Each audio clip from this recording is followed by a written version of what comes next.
What's up, everybody? Q&A99 today. Remember to like it if you like it. It seems extremely difficult to tell whether or not an exercise is giving good results because almost no one conducts their training like a controlled experiment where only one variable is changed at a time. In addition, especially for naturals, because they gain only a few pounds of muscle per year, it's hard to tell if an exercise is doing anything. Do you agree or disagree? So what you're saying is not technically wrong, but I disagree because this is just like doomer mentality. I personally think you're trying to rationalize your own poor results. And before the rest of you viewers get mad at me for being mean, this is an individual who recently asked me a question like, I'm 15 pounds off of my natural peak muscle mass that I had before because of poor recovery practices. Should I do blah, blah, blah, blah, blah? So you aren't consistent with your training, diet, and recovery. You can't tell when something is making a big difference because you haven't been consistent. Other people don't need to change just one variable at a time. They can isolate it down to just a few things. I can reference multiple top natural content creators in the YouTube community that are able to pinpoint changes like this. For example, Alex Leonidas, aka Alpha Destiny, has a video that he put out in the last year talking about how he added half an inch to his arms. That's a natural with 10 plus years of training experience. Jeffrey Verity Schofield has a video in the last year or so talking about how he added 1 inch to his arms in 1 year. That was a guy with like 5 to 7 years of training experience. They can pinpoint it because they changed 3 or 4 things, not 100. When you actually have a process that you are consistent with, when you actually get consistent quality sleep all the time, when you have a nutrition program that you actually stick to, when there is an overarching theme of consistency to your training process, and you take pictures on a regular basis, you take measurements on a regular basis, it's not that hard to see if something is changing. And if the whole point here is, well, most people aren't that consistent, well, that's also why most people only gain 1 or 2 pounds of muscle a year instead of 3 to 5, or on really good years, 6 or even 7, which I have seen top naturals do. The second thing is that this gets at magical exercise thinking a bit. And this is a huge problem that's come out of the optimal biomechanics movement. Listen, you can take an exercise that's poor, okay, on paper, like a dumbbell lateral raise because of the strength curve. But if you double your strength on it, something happened muscularly. It did. When we're talking about time-tested, proven exercises, there isn't usually going to be huge differences in outcomes. Like if we look at something like an incline dumbbell curl versus a dumbbell preacher curl, yes, we can test that in a study and maybe one of them gives 7.69% more gains. But if you get much stronger on either one and you're feeling it in the right places, getting a pump in the right spot, etc., that muscle has to grow. That's how this works. If any of you are ever getting lost in the weeds, this is why I constantly emphasize focusing on long-term progressive overload. Because if you have a relatively similar technique and you go from a 30-pound dumbbell curl, I don't care which variety of curl that it is, to a 50-pound dumbbell curl with similar technique and similar reps, there is absolutely zero chance that the muscles that flex the elbow don't grow. So if you can't measure it or see it in a mirror quickly enough, measure progressive overload. Last but not least, everyone, never accept the doomer mentality, the black pill when it comes to lifting. Don't start placing limitations on yourself because you're natty, because of your race or ethnicity, because you have bad genetics, whatever the case may be, because those things end up becoming a self-fulfilling prophecy. Now, don't go full delusional and quit your job to try to become a pro bodybuilder when you can't even win a local show, but at the same time, you should be overly optimistic about your chances to hit certain goals because that too becomes a self-fulfilling prophecy, and you should rather aim high and miss a little low than aim too low and hit it. Thoughts on full body training every other day, 1 set per exercise, JP style? Man, this is awkward. Should I roast you? Should I not roast you? I mean, that's exactly how I train. So obviously if I thought it was shit, I wouldn't be doing it, right? That's how I train. Now, JP's version in particular, I don't think is actually a program that's meant for lower level athletes. I think it has too many isolation exercises in it. Like there's no way that most people are gonna get through 13 or 14 exercises in a single session and not have the session length go on beyond 3 hours. And most people don't have 3 hours to dedicate to a single training session.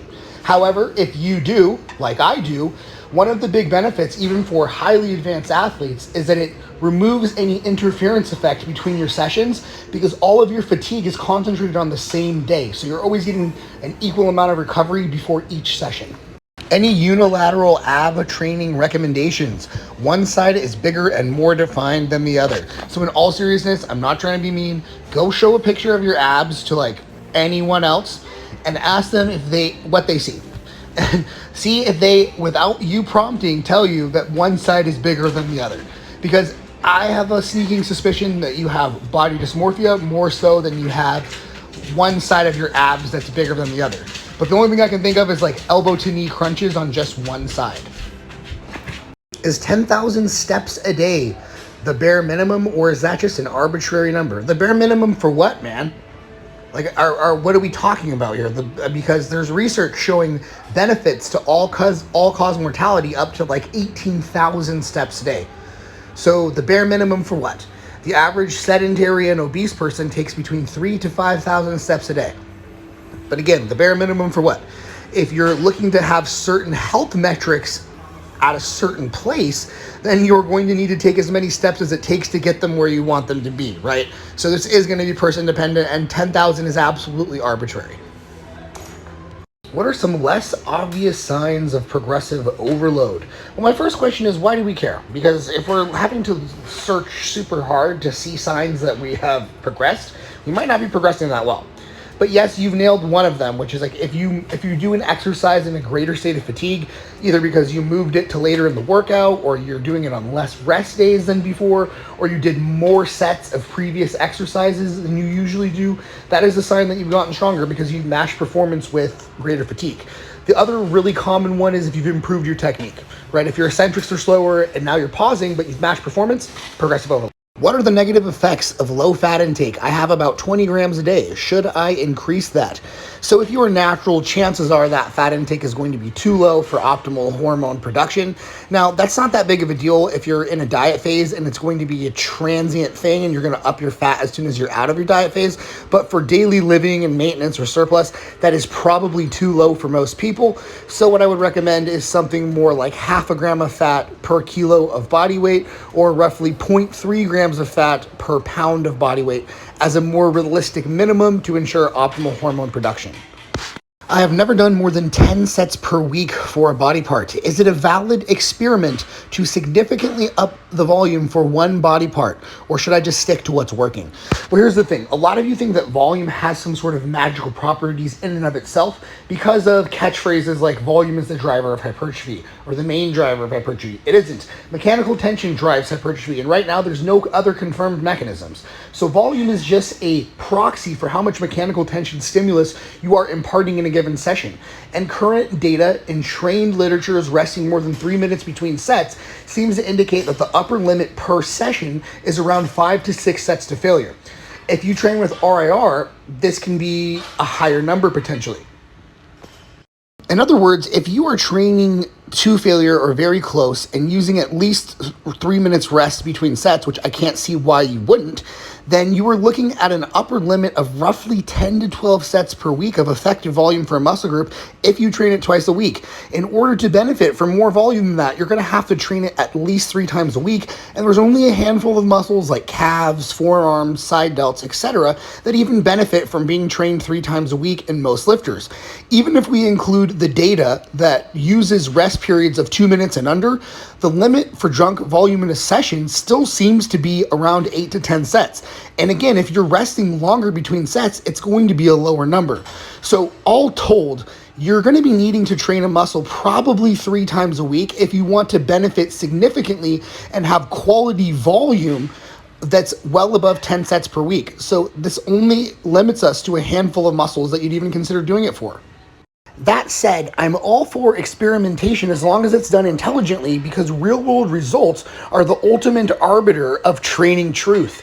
Just don't do something silly like go from 10 sets a week to 16 sets right away.